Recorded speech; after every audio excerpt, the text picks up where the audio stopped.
भोले दानी इतने करी हमें हर बानी।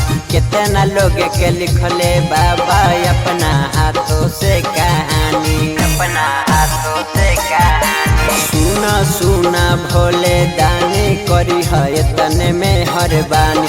कितना लोग के लिखले बाबा अपना हाथों से कहानी। जलावो चघइबो फुलावो चघइबो सुन लना बतिया बाबा मोर। पैदल पैदल हम आइबो दोनों हाथे जोड़ मौगी बिहा बेजोड़। पैदल पैदल हम आइबो दोनों हाथे जोड़ मौगी बिहा बेजोड़।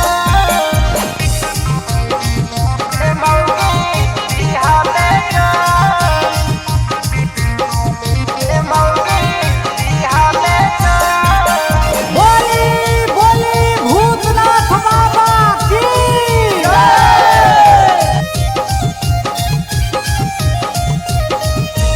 हमरा दुनिया से उठे लौ भरोसा बाबा तुहरे पर अबे हमरे आशा। नजरिया तू फेर दाना हो बाबा हो, नजरिया तू फेर दाना हो। तोहर पायास कैलियो पूरा विश्वास, छोड़ दिलियो तोहरे ऊपर।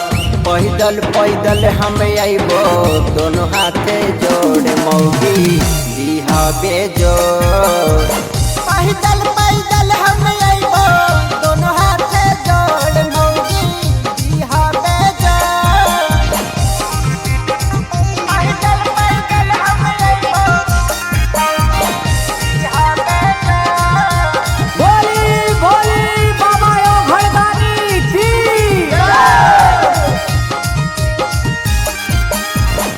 कि बाबा के कहना सुनैयो दिल के बतिया। बाबा समझा तू हमर हालतिया, किस्मतिया सुधार दाना हो बाबा हो, किस्मतिया सुधार दाना हो। जुगेश लाल के खास रहे पूरा विश्वास, आज सभे लेल कई मुहुआ मोर। पैदल पैदल हम आइबो दोनों हाथे जोड़ मौगी बिहा बेजोड़। पैदल पैदल